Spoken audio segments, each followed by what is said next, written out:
Assalamualaikum warahmatullahi wabarakatuh. Alhamdulillah wassalatu wassalamu ala Rasulillah Sayyidina wa maulana Muhammad ibn Abdullah wa ala alihi wa ashabihi wa man tabi'ahu wa mawalah. Allahumma faqihna fid din wa 'allimna at-ta'wil warzuqna fahman mursalin. Rabbi israh li sadri wa yassir li amri wa hlul 'uqdatam min lisani yafqahu qawli, amma ba'du. Yang sama-sama kita muliakan guru kita Ustadz Dr. Suhaimi yang subuh ini bersama dengan kita. Kemudian Bapak Pengurus Masjid Al-Huda beserta para imam, muazzin, kemudian tokoh-tokoh masyarakat, alim ulama, cerdik pandai, bapak-bapak, ibu-ibu, semuanya insyaallah kita orang-orang yang dimuliakan oleh Allah Subhanahu wa taala. Ibu-ibu apa kabar, Bu? Sehat? Ramai nampaknya ibu-ibu subuh ini. Biasanya 20 orang, ini sudah ada nih 50 orang nih.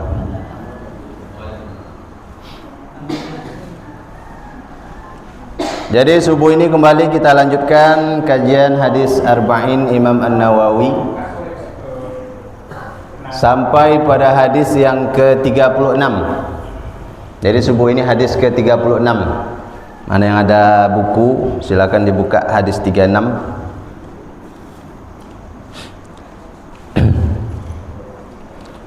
An Abi Hurairah radhiyallahu anhu. Hadis ini diriwayatkan dari sahabat Abu Hurairah radhiyallahu anhu.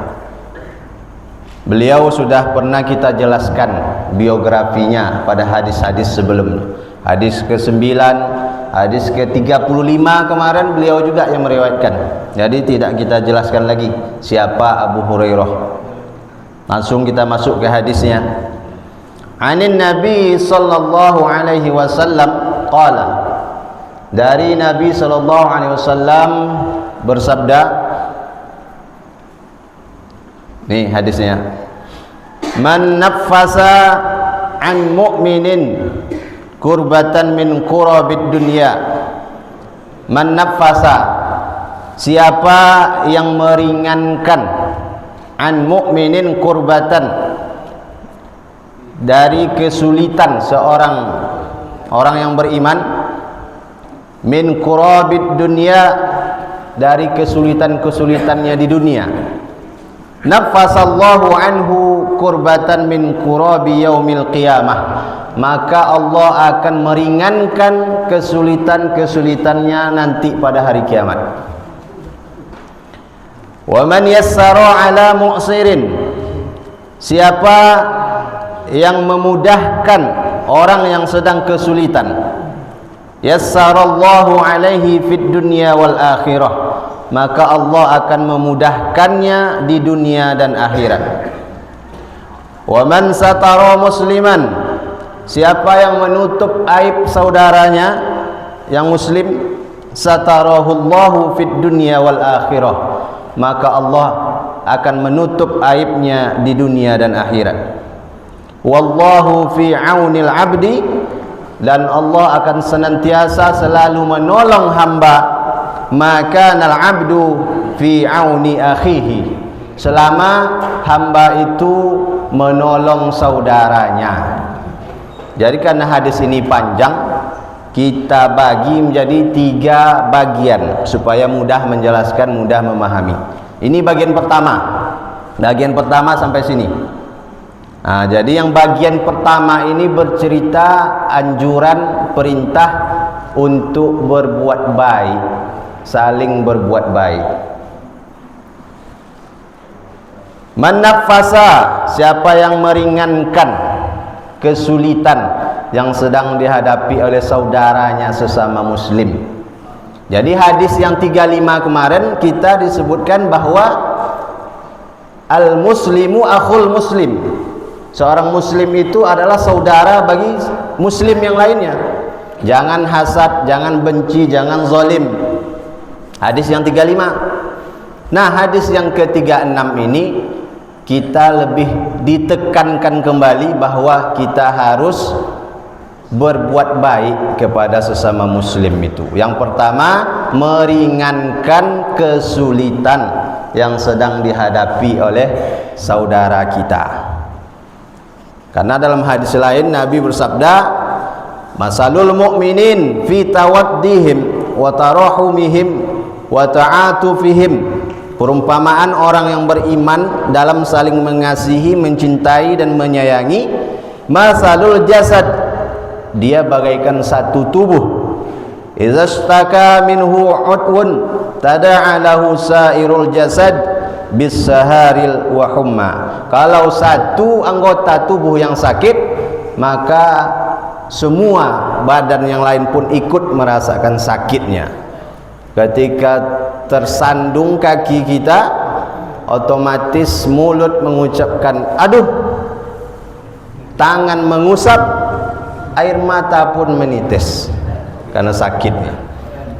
Semua anggota badan yang lain merasakan. Maka kita saling berbuat baik. Yang pertama, menghilangkan, meringankan kesulitan, kesusahan yang sedang dihadapi oleh saudara. Bagaimana caranya? Banyak caranya. Yang paling mudah menjadi seorang pendengar yang baik. Mendengarkan curhat kawan. Ibu-ibu sering nih mendengarkan curhat kawan nih. Itu yang paling mudah, menjadi pendengar yang baik saja. Nampak kawan sedang kusut macam jeruk purut dipijak gajah, mukanya kusut, ditanyalah, apa cito? Kenapa kusut nampak muka? Apa masalah?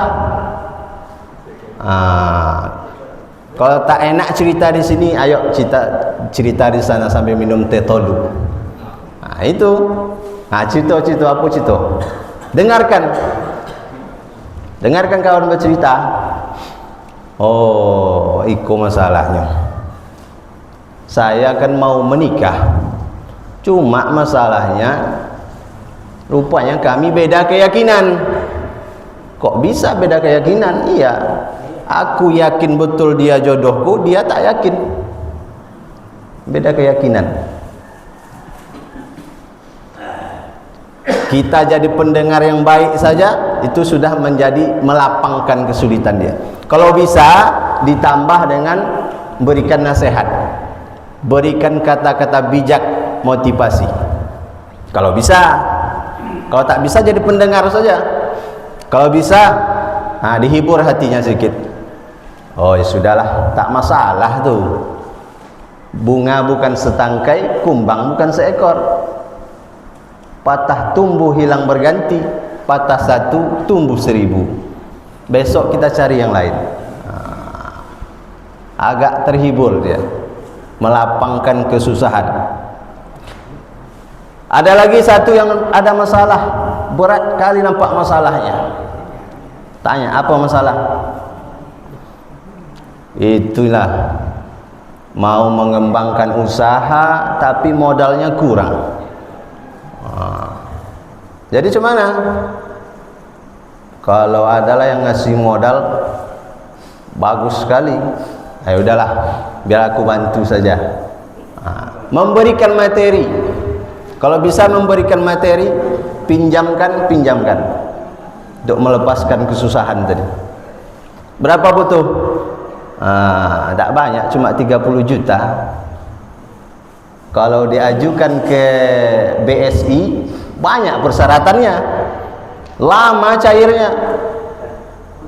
Tapi kalau sama kawan tadi, sehari langsung cair. Menolong, membantu meringankan kesusahan. Jadi yang pertama, jadi pendengar yang baik, kita bisa memberikan kata-kata motivasi, nasihat, bisa.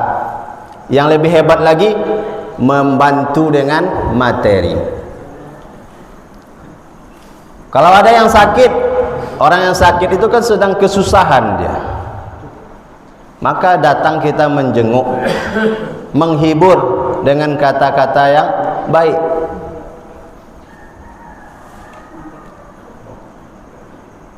Jadi macam mana kabar? Ini sakit kaki ya, bengkak kaki. Tidak masalah, itu bisa sehat insyaAllah. Asal rajin berobat insyaAllah sehat. Dihibur hatinya. Jangan pula ditakut-takuti. Kadang ada juga orang menjenguk orang sakit tapi ditakut-takutinya, Pak. Jadi macam mana sakit? Inilah kaki bongkak godang. Orang kampungku dulu ada juga gitu. Dipotong kakinya, setelah dipotong mati pula dia. Bertambah cemas yang sakit tadi, tak jadi sehat, malah makin sakit. Jadi menghibur dengan kata-kata salah satu cara meringankan kesulitan. Kemudian wa man yassara ala mu'sirin, siapa yang memudahkan kesulitan orang yang sedang kesulitan, yassarallahu alaihi fid dunya wal akhirah, maka Allah akan mudahkan urusannya di dunia dan akhirat. Ini lebih khusus terkait tentang hutang ini. Tadi yang setelah kita bantu tadi, kita pinjamkan, rupanya tak lancar, membayarnya tak lancar. Kan janji ini dijanjinya dibayar sekali sebulan, setiap bulan dibayar 1 juta misalnya. Rupanya tak dapat 1 juta. Bulan ini tak dapat, bulan depan tak dapat lagi. Jadi macam mana? Ini dia. Siapa yang memudahkan urusan ini dalam hal utang lebih khususnya. Ya sudahlah, karena lagi susah juga, tidak apa-apa, diundur dulu, ditundalah dulu, nanti sampai lapang, sampai bisa bayar. Ini makanya dalam Al-Quran itu disebutkan dalam surah Al-Baqarah itu, siapa yang punya hutang, kemudian hutang ini wajib kita tagih. Orang yang memberi hutang wajib menagihnya, wajib ditagih dulu. Tapi kalau memang betul-betul dia tak bisa, memang dalam kesulitan, maka diberikan tangguh, berikan tangguh, nanti dibayar kalau sudah lapang. Dalam Al-Baqarah ayat 280, wa in kana dzu usratin fanaziratun ila maisarah, dan jika orang yang berhutang itu dalam kesulitan, maka berilah dia tangguh sampai dia lapang. Wa anta saddaqu khairul lakum. Yang lebih hebat lagi, karena tak dapat juga, karena susah memang tak bisa juga membayar, wa anta saddaqu khairul lakum. Ya sudah, aku sedekahkan sajalah, tak usah dibayar lagi. Khairul lakum in kuntum ta'lamun, itu lebih baik bagi kamu kalau kamu mengetahui. Itulah yang awak tunggu-tunggu je kawan kan. Ini subuh ini yang hadir ini, kira-kira banyak yang memberi hutang atau banyak yang berhutang ini? Kalau tengok dari tampangnya, tampang-tampang sultan ini, rata-rata yang memberi hutang ini banyak, bukan yang berhutang. Jadi hadis yang kita kaji subuh ini langsung diamalkan nanti pulang dari sini langsung diamalkan. Diingat-ingat siapa dulu yang masih ada hutangnya sama kita, tagih dulu, tagih. Kalau memang dia sulit tak bisa membayar, pakailah wa anta saddaqu khairul lakum, sedekahkan. Tapi terkadang ada juga orang yang hutang ini bukan tak bisa membayar, tapi tak mau membayar. Ini bedakan. Kalau orangnya yang tak mau membayar itu ditagih terus, supaya jadi pelajaran bagi dia. Ada juga orang ini kadang duitnya ada tapi tak mau membayar.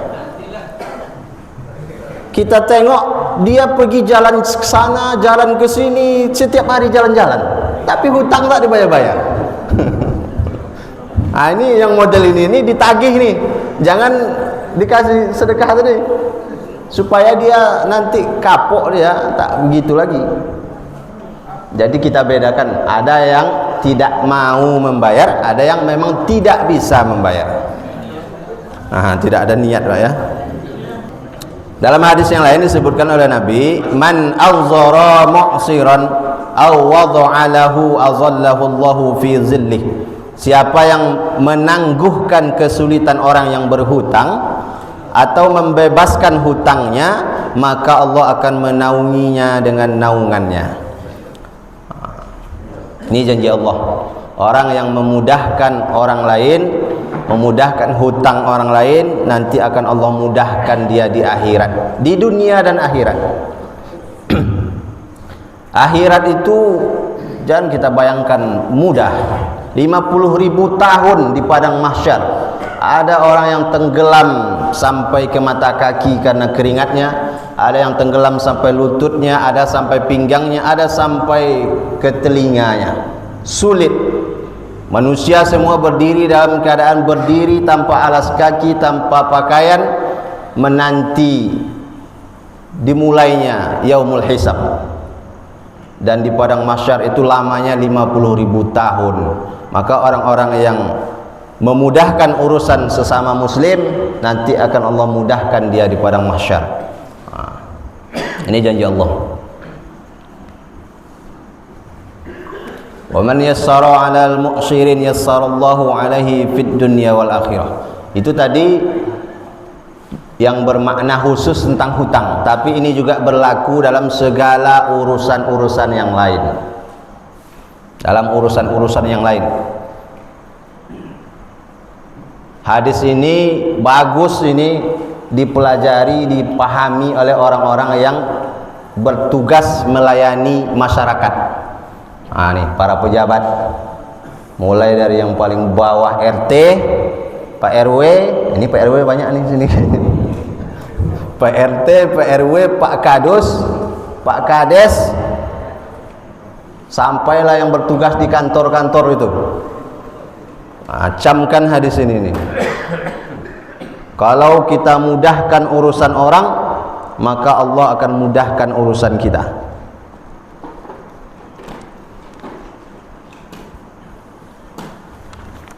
Tapi kalau kita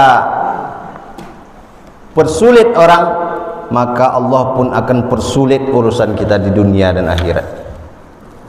Kadang kita berurusan, mengurus KTP lah contohnya, pergi jauh, sampai sana sehari tak siap juga.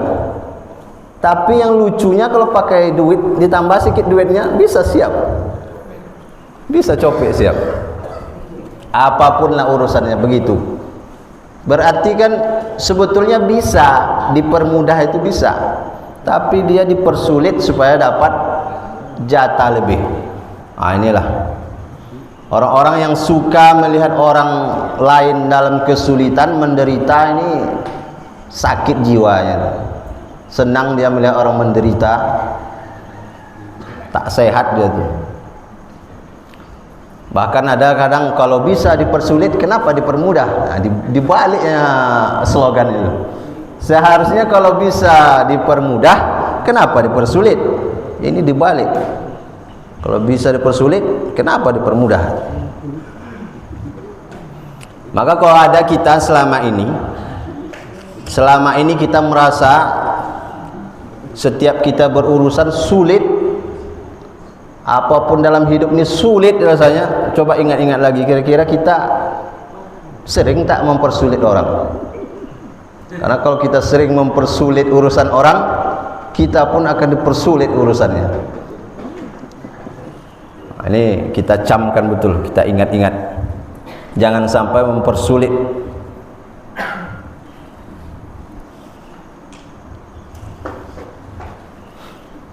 Lanjutkan hadisnya. Wa man satara musliman satarahu Allahu fid dunya wal akhirah. Siapa yang menutup aib saudaranya, maka Allah akan menutup aibnya di dunia dan akhirat. Dalam hadis yang lain, man satara aurata akhihil muslim, siapa yang menutup aib saudaranya sesama muslim, satarallahu auratahu yaumal qiyamah, maka Allah akan menutup aibnya pada hari kiamat.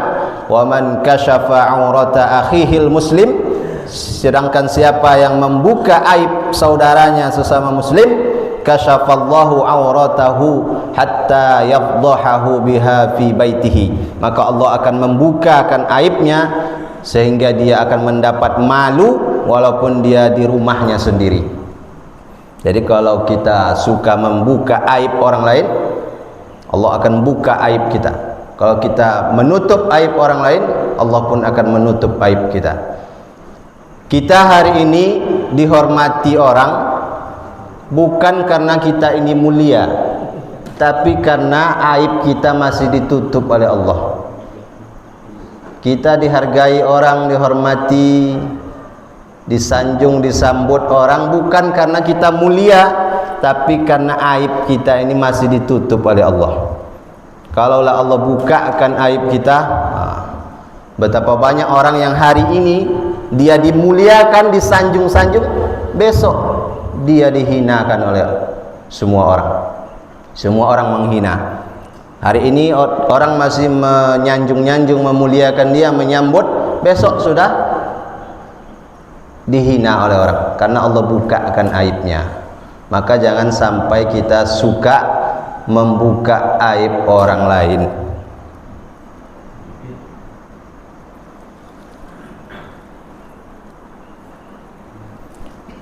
Aib yang seperti apa yang harus kita tutup itu? Aib dalam maksiat.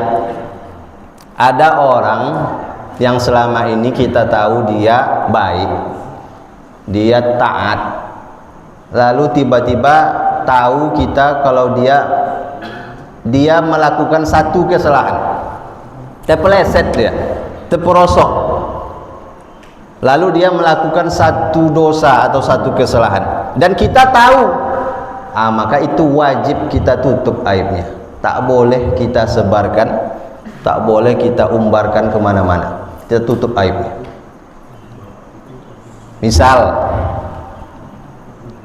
Misalnya suatu hari nampaklah sama bapak-bapak ini saya di Panam sana, tempat karaoke di Panam, apa namanya? Apa namanya, Pak? Tempat karaoke di Panam itu? Enggak tahu.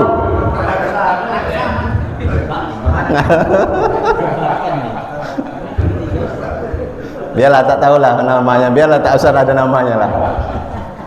Tiba-tiba bapak ke Panam, nampak saya keluar dari situ. Mak, ini ustaz ini dari karaoke ini. Apa halnya? Itu jangan bapak. Itu wajib ditutup aibnya. Ini misalnya nih, misal. Tak boleh disebarkan kemana-mana. Kalau mau penasaran, tanya langsung. Tanya langsung.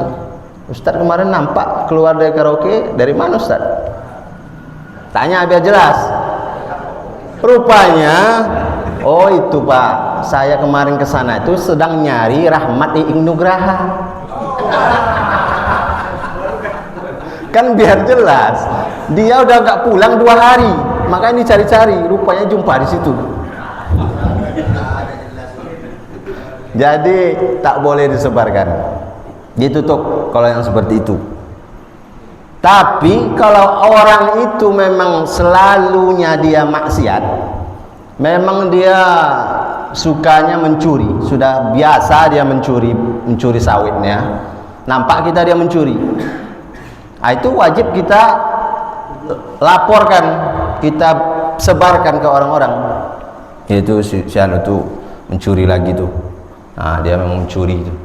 Kalau sesuatu yang membahayakan orang banyak, itu wajib disampaikan ke orang banyak.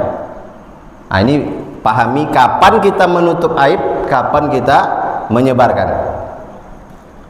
Kalau dia berbahaya bagi orang banyak, sebarkan, sampaikan. Ada orang yang suka dia menipu, suka minjam duit lalu tak dibayarnya. Alasannya sakit lah, apalah, butuh ini, beli obat. Banyak nih, datang ke Sianu pinjam 100, habis itu tak dibayar. Datang lagi ke satu, pinjam 100, tak dibayar. Nah itu kalau tahu, kita kasih tahu kawan kita, itu dia itu memang kalau minjam tak akan dibayarnya, itu tak usah dipinjamkan lagi. Kasih tahu. Itu kita bukan sedang membuka aib, itu memang wajib kita harus sampaikan.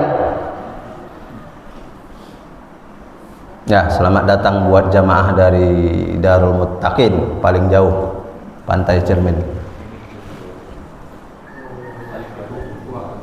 Hah?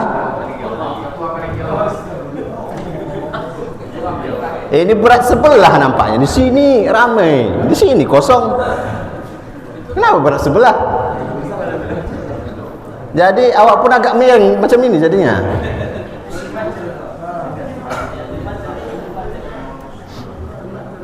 Ya, jadi pahami kapan kita menutup aib, kapan kita menyampaikan. Kalau orang itu baik, lalu tiba-tiba dia terperosok, terjerumus sekali, maka kita tutup aibnya, jangan disampaikan kepada orang lain. Jangan pula suka mencari-cari aib orang lain. Nanti itu tetanggamu kayaknya lagi kelahi laki sama bini, apa masalahnya? Taklah, tak tahu apa masalahnya. Tak usah disampaikan. Walaupun kita tahu, tak usah disampaikan ke orang. Kadang ada juga orang sebono malih ambo begitu, tapi ku awak-awak aja ya, awak-awak aja berdua kan. Ada sampaikan lah kisah rumah tangga orang lain. Nanti yang satu itu begitu juga sama yang lain. Ku awak-awak berdua aja, kok jadi cerita sama orang lain tak? Sudah sekampung tahu ceritanya. Jadi jangan suka mencari-cari aib orang lain.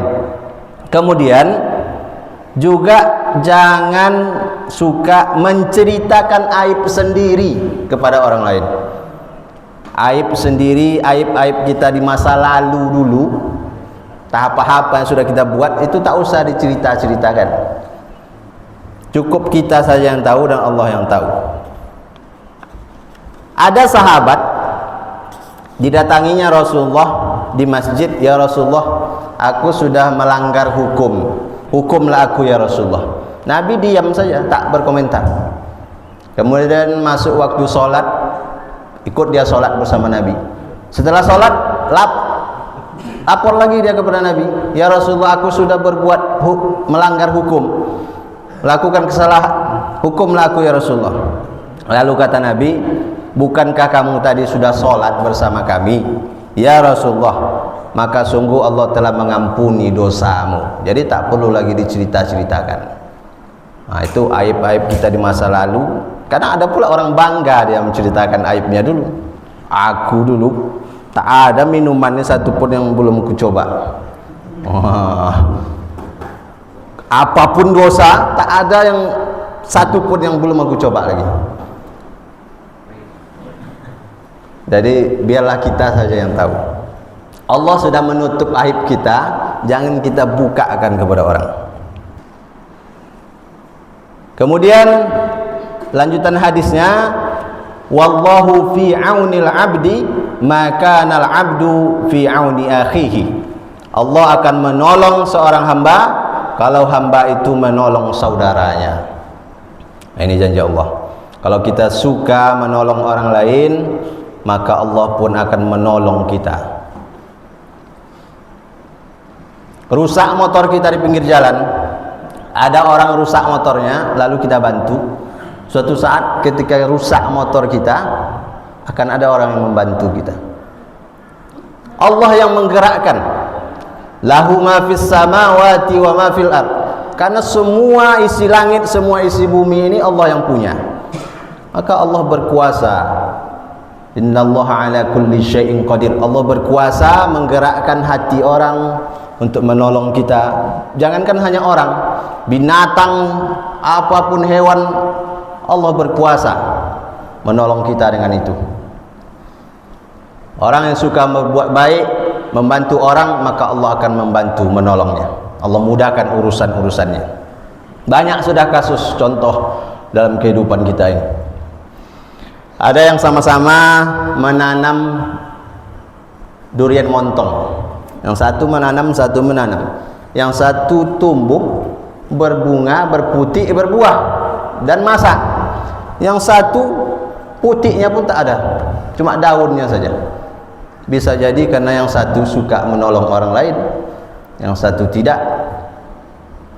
Ini bukan menyindir, nanti bapak-bapak yang ada menanam batang durian tak berbuah, ini awak nih sobat ustaz.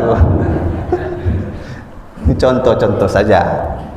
Sama-sama menanam pisang berbuah, yang satu habis dimakan monyet, yang satu tak ada disentuh monyet, padahal dekat-dekat. Sama-sama punya sawit, sama-sama banjir,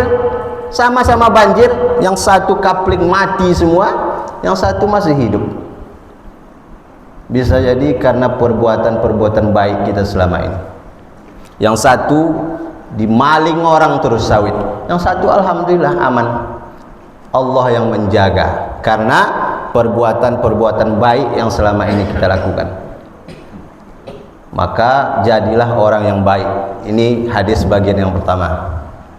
Kalau kita baik, maka Allah akan memberikan kita kebaikan, mendatangkan kita kebaikan. Nah, ini harus kita camkan, kita ingat-ingat betul. Yang tadi itu ada tak betul, tak ada kasusnya, ada orangnya tapi tak perlu disebut nama. Kata Tuan Guru, menjaga kode etik jurnalistik. Nanti kalau mau tahu orangnya nanti setelah kajian nanti. Lanjut hadis yang bagian kedua.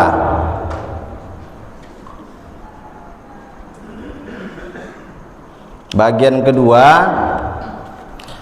wa man salaka tariqan yaltamisu fihi ilman sahalallahu lahu bihi tariqan ilal jannah. Siapa yang menempuh suatu jalan untuk mencari ilmu, maka akan Allah mudahkan jalannya menuju ke surga. Inilah hadis yang sering kita baca tentang keutamaan majelis ilmu, keutamaan menuntut ilmu. Siapa yang menempuh suatu jalan untuk mencari ilmu, maka akan Allah mudahkan jalannya menuju surga. Menuju surga makna yang pertama, Allah mudahkan dia dalam beramal soleh. Dengan ilmu itu Allah mudahkan dia masuk ke surga. Kenapa? Karena ilmu ini pangkal semuanya. Kita mengenal Allah itu karena ilmu. Kita bisa melakukan syariat agama ini karena ilmu. Tanpa ilmu, macam mana kita mau ibadah? Maka dia mengantarkan kita ke surga. Makna yang kedua, nanti di akhirat Allah mudahkan kita sampai masuk ke surga. Dari mulai yaumul hisab di padang mahsyar sampai ke surga itu Allah mudahkan semua. Karena dia hari yang berat, maka Allah mudahkan orang-orang yang berjalan menempuh satu jalan untuk mencari ilmu. Maka pentingnya ilmu ini, saking pentingnya, ayat yang pertama yang turun adalah tentang ilmu. Iqra bismi rabbikal ladzi khalaq. Itu tentang ilmu. Bacalah. Bagaimana kita membaca? Itu harus belajar ilmu. Apa hukumnya menuntut ilmu? Ada dua hukumnya. Yang pertama, hukumnya fardu ain. Kalau ilmu itu tentang dasar-dasar syariat agama, ilmu tentang halal haram, mana yang halal mana yang haram, itu wajib kita tahu. Ilmu tentang cara fikih ibadah, cara beribadah, cara wudhu, cara sholat, cara puasa, cara zakat, cara haji, itu wajib kita ketahui. Ilmu tentang akidah wajib kita ketahui. Pokoknya ilmu-ilmu yang dasar-dasar itu wajib, fardu ain. Thalabul ilmi faridatun ala kulli muslim. Menuntut ilmu itu adalah wajib bagi setiap muslim, itu dia. Lalu ada yang kedua, hukumnya fardu kifayah. Kalau sudah ada sebagian yang menuntut ilmu itu sudah cukup. Ilmu apa? Ilmu yang lebih mendalami lagi. Ilmu yang lebih mendalami tentang bagaimana usul fikih. Kalau yang tadi kita harus tahu mana yang halal, mana yang haram, mana yang wajib, mana yang sunat. Usul fikih ini, kenapa ini wajib, kenapa ini sunat, nah itu tidak semua kita harus wajib mengetahui, hanya sebagian saja. Itulah tugas para ulama, sebagian saja sudah cukup. Ilmu nahwu sharaf sebagian saja cukup. Ilmu takhrij hadis, mana yang hadis sahih, mana yang hadis hasan, mana yang hadis dhaif, itu hanya sebagian saja, kita tak harus semua kita tahu. Nah, jadi ada dua hukumnya, fardu ain, fardu kifayah. Kalau dia menyangkut dasar-dasar agama, maka hukumnya fardu ain, wajib kita tahu. Kemudian lanjutan hadisnya, wa majtama'a qaumun fi baitin min buyutillah, dan tidaklah berkumpul suatu kaum fi baitin min buyutillah, di satu rumah dari rumah-rumah Allah, yaitu masjid. Masjid.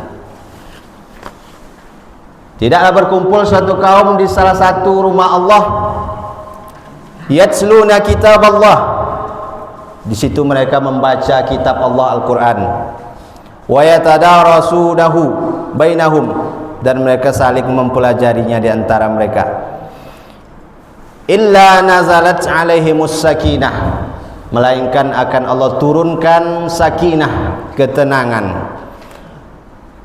Wa ghashiyatuhumur rahmah, Allah menaungi mereka dengan rahmat. Wa haffathumul malaikah, para malaikat mengelilingi mereka. Wa zakarahumullahu fi man indah, dan Allah menjanjung, membanggakan mereka kepada makhluk yang ada di sisinya, yaitu malaikat. Nah, jadi orang berkumpul satu kaum di masjid, membaca kitab Allah Al-Quran, mempelajarinya, maka akan Allah turunkan ketenangan. Yang pertama, ketenangan. Ketenangan inilah yang kita cari semua. Semua manusia mencari ketenangan, karena bahagia itu letaknya pada hati yang tenang. Tenang hati, itulah dia bahagia.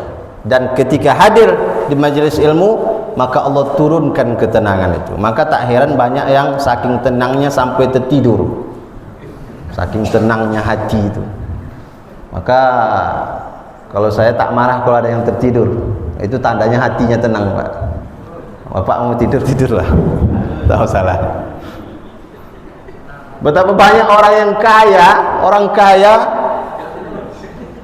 bisa dia membeli spring bed yang mahal, tapi tak bisa dia beli ketenangan untuk bisa tidur yang nyenyak. Tak bisa tidur matanya, walaupun kaya, tempat tidurnya mahal, spring bednya mahal, tapi tak bisa dia beli ketenangan, itu tak bisa dibeli. Allah yang mendatangkan ketenangan. Huwallazi anzalas sakinata fi qulubil mu'minin. Allah yang mendatangkan ketenangan itu. Dan dengan hadir di majelis ilmu, Allah turunkan ketenangan itu. Tak perlu kita minta, Allah turunkan. Maka kalau ada yang berat masalahnya di rumah, datanglah ke pengajian-pengajian, so Allah tenang hati. Tapi kadang ada juga yang tak tenang, gelisah kesana kemari, duduk berubah-ubah. Rupanya udah terlalu lama Ustaz itu ceramah. Udah jam berapa mau pergi manen lagi kan, tak siap-siap Ustaz ceramah. Maka para ustadz ini kita subuh ini dicontohkan oleh guru kita Dr. Suhaimi. Beliau mau pula mendengarkan subuh ini. Beliau doktor mau pula mendengarkan yang ST ini membacakan hadis. Maka luar biasa tawaduknya beliau. Tapi sebetulnya beliau mendengarkan, nanti kalau ada salah ustaz ini dibetulkan. Nah itu. Jadi bisa kita bertanya juga. Maka saya pun agak-agak grogi kalau ada ustaz-ustaz yang ikut mendengarkan ceramah ini. Takut-takut salah. Tapi kalau salah insya Allah dibetulkan. Jadi kita di sini itulah hebatnya. Para ustaz pun berganti-ganti. Kadang menjadi pendengar, kadang menjadi penceramahnya, supaya kita tahu bagaimana rasanya menjadi jamaah. Kita kalau hanya terus saja yang bicara, tak pernah kita mendengarkan orang, tak tahu kita perasaan jamaah ini. Bagaimana perasaan jamaah ini? Bagaimana lamanya mendengarkan itu tak tahu kita. Nah, maka kita pun ikut menjadi pendengar biar tahu.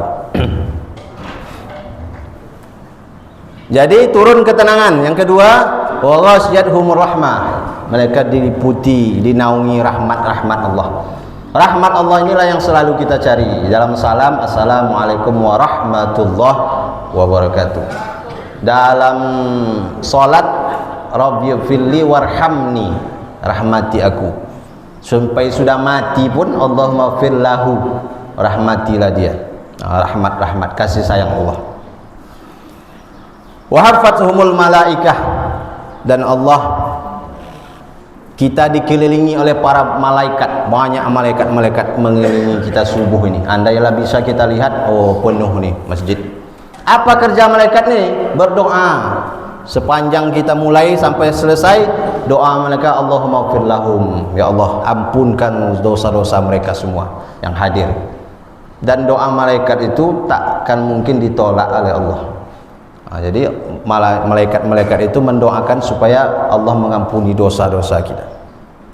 Wa dzakarahumullahu fi man indah, Allah membanggakan kita di hadapan para malaikat. Nanti setelah selesai, naik malaikat melaporkan ke Allah, ditanya oleh Allah. Bukan Allah tak tahu, Allah tahu semuanya, cuma Allah nanya, apa tadi kerja hambaku itu? Mereka duduk di majelis ilmu, ya Allah, mempelajari hadis-hadis Nabi-Mu, membacakan ayat-ayat-Mu. Lalu apa yang mereka minta?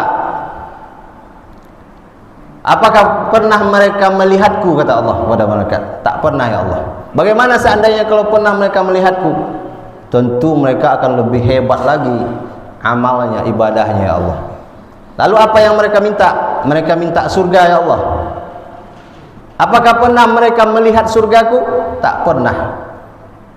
Bagaimana seandainya kalau mereka pernah melihat surgaku? Tentu lebih hebat lagi, ya Allah, ibadah mereka. Lalu apa yang mereka minta supaya terhindar dariku? Mereka minta terhindar dari neraka. Pernah tak mereka melihat nerakaku? Belum pernah, ya Allah. Bagaimana kalau pernah? Maka lebih hebat lagi ibadah mereka. Maka inilah Allah banggakan kita di hadapan para malaikat. Itulah dia hamba-hambaku yang soleh, yang beriman dan bertakwa itu. Kita kalau dibanggakan di depan Pak Bupati saja bangganya, senangnya minta ampun kita. Pak RW Adiansari ini, misalnya Pak Kades kita lagi rapat di kantor Bupati, ada Pak RW kami itu hebat betul di Bencaklubi itu, namanya Adi Ansari. Kata Pak Kades kan, oh ya Pak Adi Ansari. Lalu disampaikan ke Pak Adi Ansari, tadi Pak Bupati memuji-muji Pak RW. Wah, ada senang Pak RW. Apalagi disebut oleh Allah di depan para malaikat. Luar biasa. Ini adalah keutamaan hadir di majelis ilmu dan juga keutamaan memakmurkan masjid. Karena tadi disebut berkumpul di salah satu rumah Allah, masjid. Jadi majelis ilmu itu adalah salah satu cara memakmurkan masjid. Inilah yang sedang kita gerakkan hari ini, bahwa masjid-masjid itu harus ada majelis ilmunya. Majelis yang makmur itu yang bagaimana? Masjid yang dia banyak memberi manfaat kepada umat. Bukan masjid yang paling besar, bukan masjid yang paling cantik, tapi masjid yang paling banyak memberi manfaat untuk umat. Masjid kalau besar, hanya besar saja. Manfaatnya apa? Salat 5 waktu. Tapi ada masjid kecil, manfaatnya memberi makan orang, majelis ilmunya hidup. Lebih bagus masjid yang kecil itu. Jadi ini untuk para pengurus masjid. Menjadi pengurus masjid itu besar tanggung jawabnya. Ini bukan nakut-nakutin bapak-bapak pengurus masjid pula. Tapi harus kita sadar bahwa menjadi pengurus masjid itu besar tanggung jawabnya. Kita azab kena caci maki orang saja. Betul kita salah juga kata orang. Apa nih kalau salah? Berat tanggung jawabnya dunia dan akhirat. Tapi sesuai dengan pahalanya. Pengurus masjid kalau dia buat majelis taklim macam ini, diundangnya masyarakat hadir, semua yang hadir, yang mendengarkan, yang mengamalkan dapat dia pahalanya. Yang mengajak tadi. Dibuatnya masjid ini nyaman beribadah, enak orang datang, asal singgah, lewat orang singgah orang ke masjid itu. Setiap orang yang singgah karena dia membuat masjid tadi nyaman, itu dia dapat pahalanya. Itu pula hebatnya pengurus masjid. Kalau mantap dia mengelola masjid itu, banyak dia dapat sumber pahalanya. Ada kajian di situ, ada orang sholat di situ, dia dapat pahalanya. Tapi kalau tak betul, dapat juga lah, besar tanggung jawabnya. Wah, Ustaz ini nakutin pengurus masjid nih nampak. Karena saya bukan pengurus masjid, makanya saya sampaikan.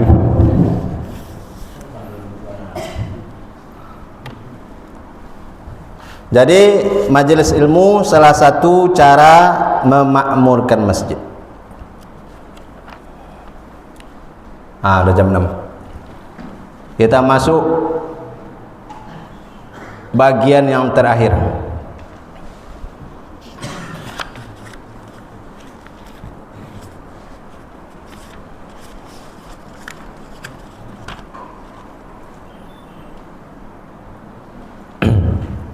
Ada yang kurang masih tadi yang tentang menuntut ilmu ke masjid. Hadis yang lain itu man kharaja fi talabil ilmi fahuwa fi sabilillah. Siapa yang keluar rumah untuk mencari ilmu, maka dia sama sedang berjihad fi sabilillah. Hadis yang lain, man ghada ilal masjid la yuridu illa an yata'allama khairan aw yu'allimahu. Siapa yang datang ke masjid pagi-pagi bersegera dia untuk tujuan belajar kebaikan atau mengajarkannya, kana lahu ka ajri hajjan tamma hajjatuhu, maka dia mendapatkan pahala seperti orang yang haji secara sempurna. Itu datang untuk mencari ilmu atau untuk mengajarkan, dapat pahala seperti pahala haji yang sempurna. Maka datang hadir ke majelis ilmu. Karena kata para ulama, al-ilmu yu'ta wa la yu'ti.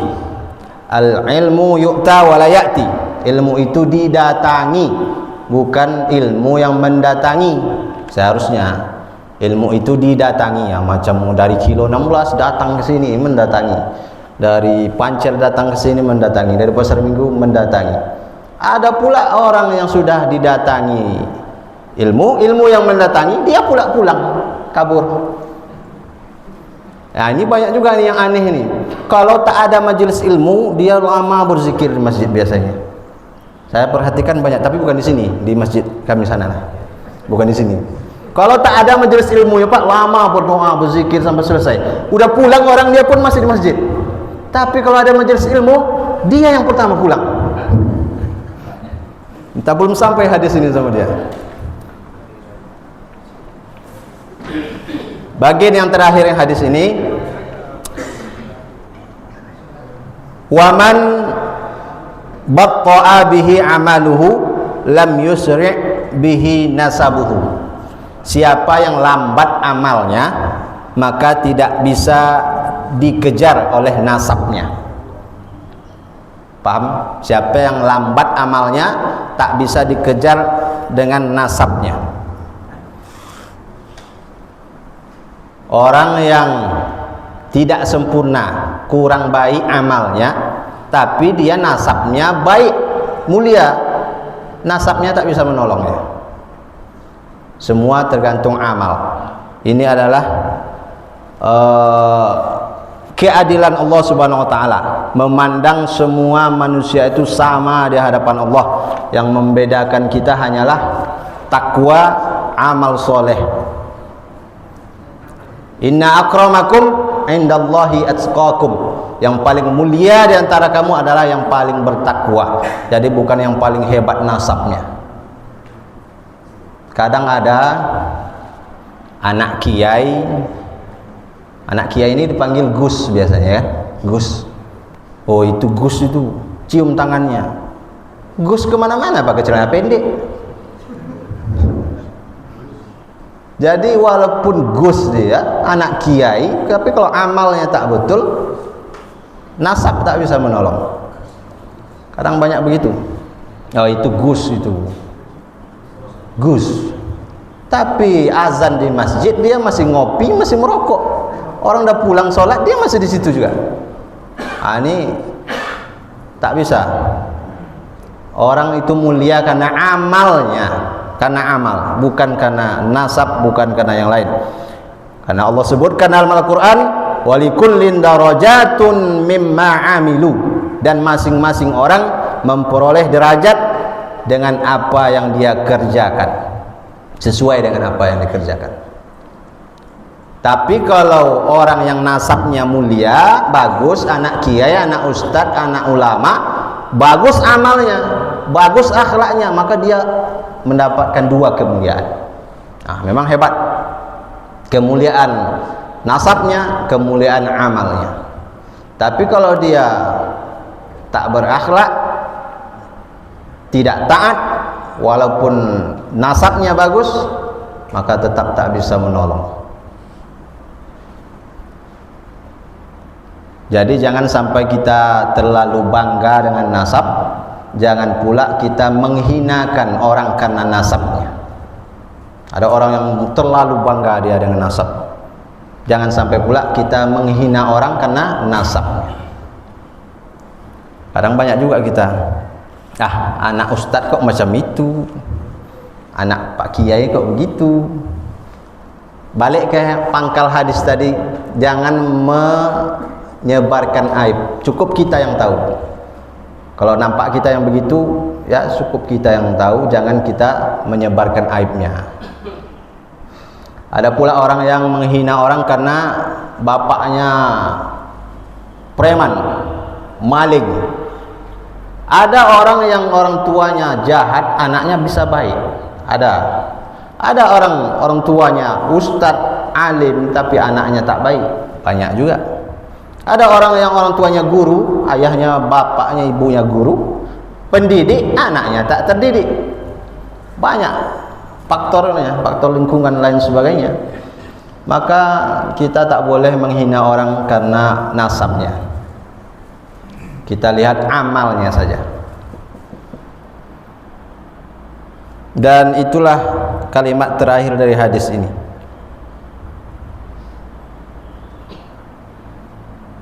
Mungkin ada yang bertanya, dipersilakan. Waalaikumsalam. Menolong di jalan itu, karena di jalan itu siapa yang menolong, dia yang jadi tersangka. Nah, jadi bagaimana menyikapi hal-hal seperti ini? Kembali ke innamal a'malu binniyat. Niat kita kalau memang ikhlas menolong, ya tolong saja, nanti Allah akan menolong kita insyaallah. Kalau dituduhnya kita yang kan tak ada saksinya. Kalau ada saksinya kita yang bersalah, barulah ya kita jelaskan saja apa adanya. Ini tadi saya menemukan dia Pak di jalan, lalu saya tolong. Kan orang tak bisa menuduh tanpa bukti. Dia tak bisa menuduh kita kalau tak ada bukti saksinya. Ya kalau kita memang sudah berniat menolong, ya tolong saja. Apapun yang terjadi setelah itu kita serahkan kepada Allah Subhanahu wa taala. Mudah-mudahan Allah menolong kita, karena Allah berjanji tadi, orang yang menolong orang lain maka Allah akan menolongnya. Wallahu a'lam. Mungkin begitu saja.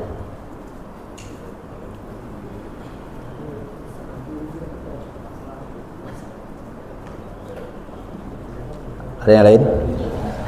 Ya, Ustaz. Waalaikumsalam warahmatullahi wabarakatuh. Era globalisasi sekarang ini, di mana kita banyak di antara kita ini ya alasannya mungkin saja bisa diterima oleh akal kita. Alasannya adalah untuk apa ke masjid lagi mendengarkan ceramah, kok masih ada di HP. Banyak yang bisa kita lihat itu apapun yang kita problem yang kita hadapi dalam agama ini bisa di HP. Nah, rasanya lebih pakar lagi yang di luar sana, yang di HP itu ketimbang dari ustadz yang memberikan ceramah, sehingga motivasinya untuk ke masjid itu menurun karena adanya perkembangan ini. Lalu bagaimana kita menanggapi hal seperti itu supaya mereka ini sadar untuk bisa yang mengembalikanlah untuk meramaikan namanya Imarah Asri ini supaya tergolong satu. Apakah ini termasuk juga hal yang seperti ini, orang yang dimudahkan Allah jalan untuk ke surga atau tidak? Kemudian bagaimana solusinya kita supaya bisa memberikan kesadaran bagi mereka yang beranggapan yang seperti itu. Terima kasih. Assalamualaikum warahmatullahi wabarakatuh. Waalaikumsalam warahmatullahi wabarakatuh. Ya, ini di era kecanggihan teknologi ini banyak sudah yang berubah ya. Orang tak lagi mau hadir di majelis ilmu karena di HP sudah lengkap. Maka dia tak dapat hadis yang kita bacakan tadi. 4 tadi tak dapat dia. Karena hadis itu wa majtama'a qaumun fi baitin min buyutillah. Siapa yang berkumpul di masjid, bukan di rumah satu-satu nengok HP. Hadisnya sekelompok orang berkumpul di satu masjid lalu mempelajari kitab Al-Qur'an, mempelajari hadis, kemudian barulah dia turun ketenangan tadi, baru diliputi rahmat, dikelilingi malaikat dan dibanggakan Allah di hadapan para malaikat. Jadi kalau di rumah yang HP tak dapat nih Pak yang 4 nih. Ini sampaikan terus. Jadi kalau kita ke masjid, yang pertama dapat yang 4 ini, yang kedua dapat pahala memakmurkan masjid. Banyak barokahnya, dan tak sama barokah menuntut ilmu lewat HP dengan langsung hadir di sini. Bedanya apa? Yang 4 itu tadi tak dapat kita doa malaikat, dan fokusnya pun beda. Kalau di HP saya tak yakin banyak yang mendengarkan dari pertama sampai habis itu ceramah. Paling 5 menit paling lama. Nampak yang lain ganti lagi. Nampak yang lain ganti lagi. Tak ada yang selesai itu. Tak barokah ilmu kalau tak langsung. Tapi kalau untuk menambah-nambah pengetahuan bagus daripada mendengarkan gosip. Bagus mendengarkan ceramah. Tapi kalau yang afdolnya langsung datang ke majelis, itu dia, supaya dapat kita yang 4 ini tadi. Maka kalau yang di rumah tadi tak masuk dia yang dimudahkan jalan ke surga itu. Karena hadisnya man salaka tariqan, siapa yang menempuh satu jalan. Jadi dia bergerak dia dari sini ke sana mencari ilmu itu. Kalau tak begitu tidak dapat. Itu harus sampaikan di masjid, disampaikan di mana-mana supaya orang mau datang ke masjid lagi. Dan hadir di majelis ilmu itu juga cara untuk memupuk iman kita, mencas iman kita. Kalau sudah lama tak hadir itu pasti rasanya agak-agak turun iman. Turun iman bagaimana? Begitu azan sudah agak-agak malas ke masjid, itu udah turun iman tuh. Agak-agak lalai. Tapi kalau hadir lagi kita rutin lagi terus, insya Allah macam mencas iman, memupuk, menyiram iman kita. Maka kalau lewat HP mungkin ada juga dapat orang dapat hidayah lewat HP, ada. Cuma dia harus dipupuk, dilanjutkan terus, hadir langsung di majelis ilmu. Wallahu a'lam bishawab. Yang lain? Waalaikumsalam warahmatullahi wabarakatuh. Berkaitan dengan hadis tadi, pahala orang yang mengingatkan kehidupan orang lain, berarti menolong ya. Ya, penolong. Sesuai yang Ustaz katakan tadi, kita bertanggung jawab, terutama mungkin tetangga kita yang kesulitan kita mampu. Ketika mereka kesulitan, kita sudah bantu sekali, 2 kali, 3 kali, tapi mereka umpamanya bantu dengan uang kan itu kira-kira. Mereka kesulitan dengan uang. Tetapi mereka berjanji bayar tanggal sekian, tapi sampai 3 kali pun kita pinjam dia tidak mau membayar. Apakah ada tanggung jawab kita untuk selanjutnya kan itu? Sebab mereka masih membutuhkan itu, tapi hati kita sakit tidak dibayar. Ya. Bagaimana itu Ustaz? Dia sudah sering kita bantu, tapi berarti pinjaman berarti. Bantuan dalam bentuk pinjaman. Dia harus jelas juga pinjaman kah atau sedekah kah kan? Kalau kita dalam bentuk pinjaman, dia datang minjam misalnya, kita pinjamkan. Lalu kita wajib menagih. Kapan mau dibayar Pak? Bulan depan. Datang kita lah nagih. Gimana Pak? Udah ada? Tak ada. Datang lagi bulan depan tak ada juga. Itu tadi ayatnya. Kalau mau kita belikan terus sampai dia kapan pun bisa. Ya udahlah Pak, kapan saja Bapak bisa bayar lah. Tapi tentu nanti pas dia mau minjam lagi, payah kita ngasih lagi. Kalau kita masih ikhlas, masih mau hati kita membantu, bantu. Tapi kalau tak bisa lagi, ya udah itu aja udah. Tapi dia memang butuh itu Ustaz. Tapi menjadi kewajiban gitu. Kalau memang tapi kan memang butuh dia. ya, kalau memang butuh, Kita kan itu kita mampu untuk ya. memberikan bantuan itu kita, baik pinjaman atau mungkin sukarela kan itu kira-kira. kalau memang dia butuh maka pakailah ayat tadi, wa antasaddaqu khairul lakum. Kalau kamu sedekahkan maka itu lebih baik bagi kamu. Berarti kita niatkanlah sedekah. Tapi jangan sendiri, ajak yang lain. Di pasar minggu itulah ada namanya Baitul Mal, Pak. Setiap bulan berkeliling pengurus ini ngutip sampai 70 orang yang dikutip, dapatlah 9 juta, 10 juta sebulan, dibagikan ke orang-orang yang memang layak menerima itu. Orang-orang yang tak bisa makan itu dikasih beras 10 kilo, telur, minyak, supaya yang tadi itu saling melapangkan, meringankan beban orang lain. Berjamaah supaya lebih ringan. Jadi kalau setiap bulan sama bapak terus dia minta, payah juga ya kan? Ajak Pak Nasri juga, ajak yang lain. Berjamaah supaya lebih ringan kita. Karena itu kalau memang orang itu butuh, berarti memang itu tanggung jawab. Tanggung jawab semua masyarakat yang ada di situ. Kalau tidak, itulah ara'aital ladzi yukadzibu biddin. Orang yang mendustakan agama. Mendustakan agama, dia sholat juga, tapi dia mendustakan agama, tak mau membantu orang fakir miskin, anak yatim. Jadi disadarkan yang lain bahwa ini adalah tanggung jawab kita bersama. Harapan kami bukan hanya di pasar minggu saja ada Baitul Mal itu. Kalau bisa di setiap masjid itu ada Baitul Mal. Kecil besarnya terserah. Yang penting ada. Kalau mau mulai bapak-bapak, ada yang mau ditanya-tanya, kami siap membantu. Ada yang mau mulai langsung di kilo 18? Pak Diansari udah semangat nampaknya. Dia kuncinya pengurus ikhlas, harus ikhlas. Kalau tak ikhlas sebulan 2 bulan dah selesai. Kami pengurus kami ini ketuanya namanya Pak Salasun, dia memang mantap ketuanya. Makanya sampai masih berjalan. Masuk tahun ketiga ini, masuk tahun ketiga, bukan setahun, tahun ketiga ada. Setiap bulan. Kalau tidak ketuanya yang ngajak anggotanya keliling, tuh enggak ada cerita tuh. Memang harus pengurus Pak kuncinya. Dan tidak digaji, pengurus tidak digaji. Telur bisa lah. Jadi itu fungsi masjid itu termasuk 3 fungsi masjid tadi. Yang pertama fungsi ubudiyah, masjid itu tempat ibadah, sholat, baca Quran, i'tikaf.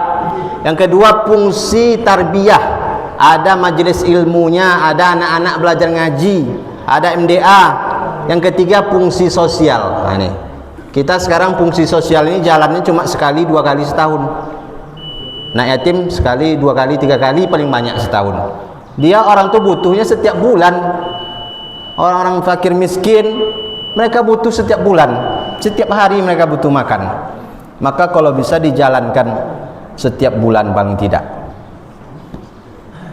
Maka kalau berfungsi yang ketiga-tiga ini masjid ini, maka jadilah masjid itu masjid makmur masjid. Jadi itu saja. Subhanakallahumma wa bihamdika asyhadu an la ilaha illa anta astaghfiruka wa atubu ilaik. Wabillahi taufiq wal hidayah. Mohon maaf atas segala kekurangan. Wassalamualaikum warahmatullahi wabarakatuh.